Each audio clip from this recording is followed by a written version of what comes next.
Souriant et serein, c'est ce qu'on pouvait lire sur le visage du président de la CNDH, Mwamba Mushikonke. Sans nul doute satisfait d'avoir totalisé 4 ans à la tête de la Commission nationale des droits de l'homme. Il ne cache pas son bonheur, il se réjouit des réalisations enregistrées par sa structure. Je suis satisfait par les activités menées par les membres de la CNDH et les collaborateurs. Là où moi je suis satisfait, pourquoi? Parce que ce sont des gens qui travaillent avec dévouement, avec détermination, des maîtres de fondation pour que l'élévation des murs vienne pour d'autres personnes. Dans les 5 ans, les activités réalisées par la CNDH étonnent tout le monde. Tout le monde, pas seulement au niveau national, même au niveau international. Ceux qui a milité connaissent le statut A. Pourquoi? Parce que les gens qui sont au niveau international ont remarqué que cette jeune institution a réalisé un travail d'excellence et la CNDH-RDC mérite un statut d'excellence. Donc, sur ces points, je peux dire que je suis satisfait.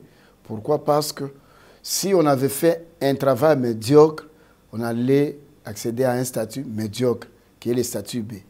Le fait d'avoir un statut d'excellence que d'autres pays, malgré leurs moyens, n'ont pas eu, cela veut dire que je suis satisfait. Parce qu'au moins, la CNDH a honoré la République démocratique du Congo. La CNDH a doté la RDC un statut d'excellence, donc le statut A. La CNDH a maintenant une voix sur la scène internationale. Ça, au moins, je suis satisfait. Parce que là où la RDC avait qu'une seule voix, maintenant la RDC a 2 voix. Là, il y avait 2 voix, maintenant il y a 3 voix, avec l'avènement de la Commission nationale des droits de l'homme et aussi l'obtention du statut A. Mais par rapport au fonctionnement tel qu'est prévu par la loi, et que la collaboration interinstitutionnelle, nous pouvons apprécier les comportements à son temps du parquet général de la République et aujourd'hui du parquet général près la Cour de cassation, qui a collaboré avec la CNDH à cœur ouvert. Malgré l'obtention du statut A au niveau international, la CNDH a un long chemin à parcourir. Mwamba Mushikonke ne l'ignore pas.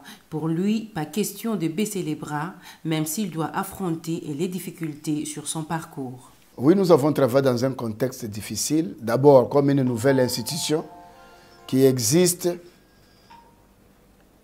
depuis l'indépendance, avec une mission claire et un mandat précis.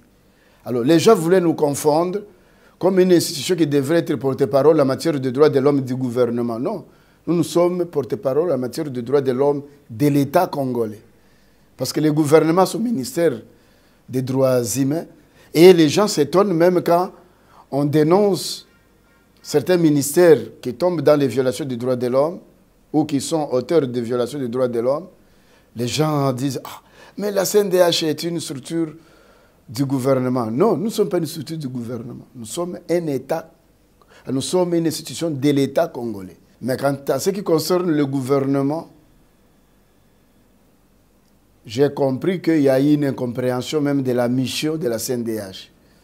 Parce que pour le gouvernement, certains ministres pensaient que la CNDH pouvait jouer le rôle des ONG comme groupe de pression, alors que la CNDH est une institution de l'État congolais, qui est la voix des sans-voix, qui est le conseiller des autres institutions en matière de droits de l'homme.